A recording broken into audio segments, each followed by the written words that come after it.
Hey guys, வணக்கம். Welcome back to my channel Healthya Valalam. இன்னைக்கு நம்ம சம்பா ரவையை யூஸ் பண்ணி ஒரு ஸ்வீட் ரெசிபி பார்க்க போறோம். வெல்லம் யூஸ் பண்ணி தான் இந்த ஸ்வீட் ரெசிபி நான் பண்ணிருக்கேன். ரொம்ப ஒரு ஆரோக்கியமான ரெசிபி. ஏன்னா நம்ம சம்பா ரவையிலும் வெல்லமும் சேர்த்து செய்றோம். அது மட்டும் இல்லாம இது வந்து சட்டுன்னு ஒரு கெஸ்ட் வந்தா கூட நம்ம ஈஸியா செஞ்சிடலாம் இந்த ஸ்வீட் ரெசிபி. சோ இப்போ எப்படி செய்யறதுன்னு பார்க்கலாம் வாங்க. நம்ம சேனலை சப்ஸ்கிரைப் பண்ணாம இருந்தீங்க அப்படின்னா சப்ஸ்கிரைப் பண்ணிக்கோங்க. பெல் பட்டன்ல ஆல் அப்படிங்கிற நோட்டிஃபிகேஷனை செட் பண்ணிக்கோங்க. அப்பதான் நான் போற ஹெல்த் ரிலேட்டடான வீடியோஸ் எல்லாமே உங்களுக்கு நோட்டிஃபிகேஷன் வரும். நம்ம சேனல்ல ஹெல்த்தியான வீடியோஸ் மட்டும்தான் வரும். ஸோ சேனலை சப்ஸ்கிரைப் பண்ணாம இருந்தீங்கன்னா சப்ஸ்கிரைப் பண்ணிக்கோங்க.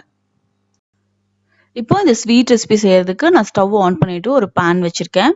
பேன்ல வந்து பாத்தீங்கன்னா 1 டேபிள் ஸ்பூன் அளவு நெய் சேர்த்துக்கலாம். இப்போ இந்த நெய் நல்லா ஹீட் ஆனதுக்கு அப்புறமா முந்திரி பருப்பு 1 டேபிள் ஸ்பூன் அளவு போட்டு நல்லா கோல்டன் கலர் ஃப்ரை ஆனதுக்கு அப்புறம் எடுத்து வச்சுக்கோங்க. இதே நெய்ல வந்து பாத்தீங்கன்னா திராட்சை 1 டேபிள் ஸ்பூன் அளவு போட்டு அதையும் நல்லா ஃப்ரை ஆனதுக்கு அப்புறம் எடுத்து வச்சுக்கோங்க. இந்த ரெண்டையும் நல்லா கோல்டன் கலர் ஃப்ரை பண்ணி எடுத்து வச்சுக்கோங்க. இப்போ அதே பேன்ல 1/2 கப் அளவு இருக்கிற சம்பா ரவை நான் எடுத்திருக்கேன். அதாவது கோதுமை ரவை 1/2 கப் நான் எடுத்திருக்கேன். இப்போ இந்த நெய்ல வந்து பாத்தீங்கன்னா இந்த ரவையை வந்து நல்லா நம்ம ஃப்ரை பண்ணிக்கலாம். பொன்னிறமா ஆகிற அளவுக்கு இது நல்லா வறுத்து எடுத்து வச்சுக்கோங்க. இது நல்லா ஃப்ரை ஆனதுக்கு அப்புறமா இதை ஒரு பிளேட்டுக்கு வந்து டிரான்ஸ்ஃபர் பண்ணிருங்க. இப்போ அதே பேன்ல 2 கப் அளவு தண்ணி ஆட் பண்ணிக்கோங்க. அதாவது நம்ம சம்பா ரவையை அளந்து போட்டோம் இல்லையா, சோ அதே கப்ல 2 கப் தண்ணி. 1/2 கப் சம்பா ரவை ஆட் பண்ணீங்க அப்படின்னா 2 கப் தண்ணி ஆட் பண்ணணும். இப்போ இந்த தண்ணி வந்து நல்லா பாயில் ஆகட்டும். இப்போ தண்ணி நல்லா கொதிச்சிருச்சு. இதுல நம்ம வந்து ஃப்ரை பண்ணி எடுத்து வச்சிருக்கோம் இல்லையா ரவை, அதை போட்டு இதை நல்லா கிளறிக்கலாம். கொஞ்சமா ஒரு பிஞ்ச் அளவு ஃபுட் கலர் நான் ஆட் பண்ணிருக்கேன். ஃபுட் கலர் வந்து முழுக்க ஆப்ஷன் தான். இப்போ இதையும் நல்லா நம்ம மிக்ஸ் பண்ணிக்கலாம்.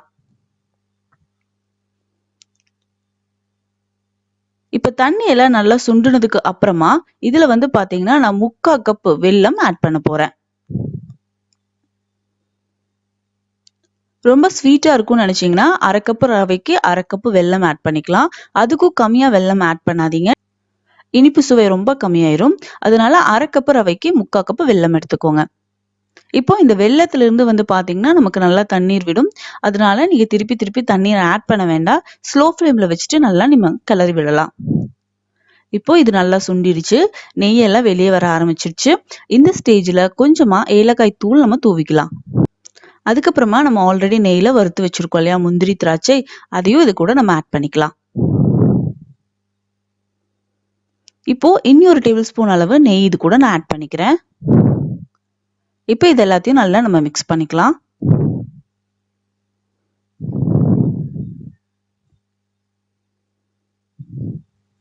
சூப்பரான சம்பா ரவை ஜாகரி ஹல்வா வந்து ரெடி ஆயிடுச்சு. இது சட்டுன்னு சீக்கிரமா நம்ம செஞ்சிடலாம். ஒரு கெஸ்ட் வந்தா கூட ஈஸியா செய்யக்கூடிய ஒரு ஸ்வீட் ரெசிபி. கண்டிப்பா நீங்களும் ட்ரை பண்ணி பாருங்க. ஈஸியான ரெசிபி அப்படிங்கறத விட ரொம்ப ஒரு ஹெல்தியான ரெசிபி. நம்ம சேனல்ல ஹெல்தியான ரெசிபிஸ் மட்டும்தான் வரும்.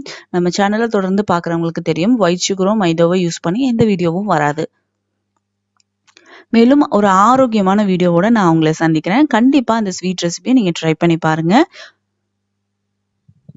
இந்த வீடியோவை பார்த்ததுக்கு நன்றி. தேங்க்யூ. பாய்.